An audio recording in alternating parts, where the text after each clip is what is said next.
Was that the buzzer? What was that sound? Oh, oops. Okay, so here we go.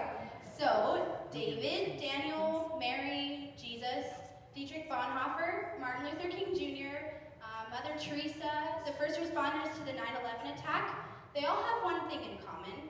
They're all remembered for their courage. They embody what it means to be courageous. Our society exalts them, and children are taught to live as they did.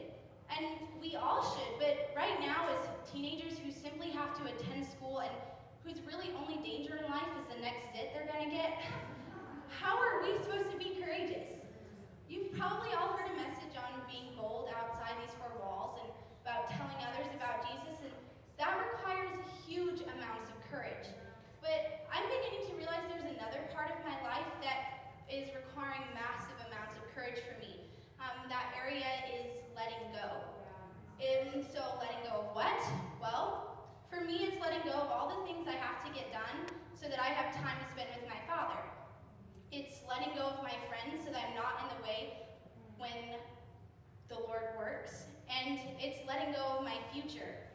Sometimes I have an iron grip on what I want and when I think it should happen.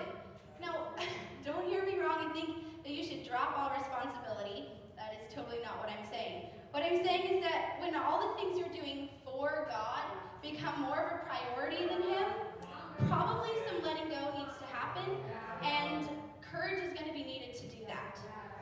Courage is the ability to do something that frightens you, like letting go of what your future might be.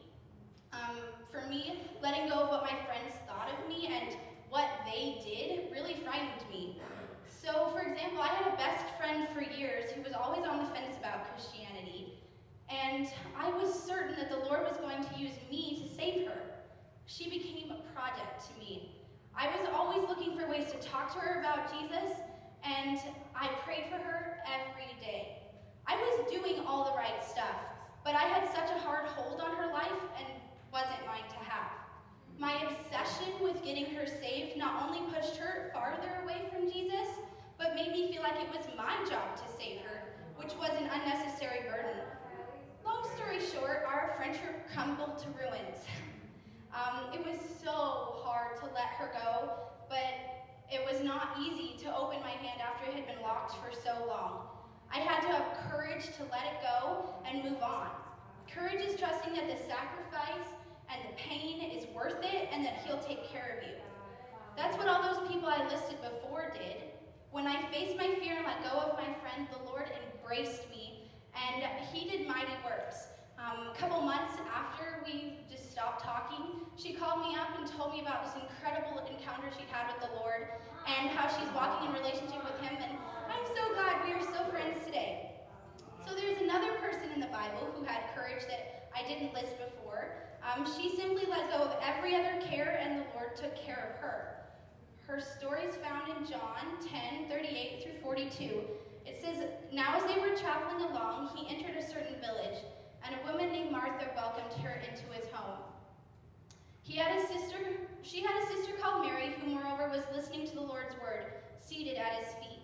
But Martha was distracted with all her preparations, and she came up to Him and said, 'Lord, don't you care that my sister has left me to do all the serving alone?' But the Lord answered and said to her, 'Martha, you're worried and bothered about so many things, but only a few things are necessary, really only one. For Mary has chosen the good part, which shall not be taken away from her.'" So even when her sister was heckling her to help and prepare and serve, which are all good things, she kept her eyes on the one that was worth it all. Mary must have been frightened about how her life would pan out. Later in the story, Mary's brother dies, but she still allows the Lord's will in her life. And in the end, the Lord ends up raising him from the dead.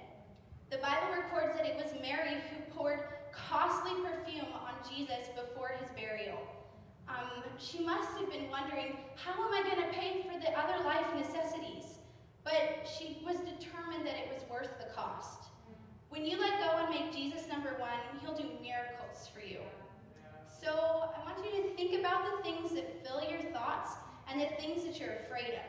Think about the thing you could not imagine letting anyone else do for you. He wants He's capable of taking care of it, so why not let him? Face the fear, release your grip, let the thing slide through your fingers, and watch what the Lord will do with it.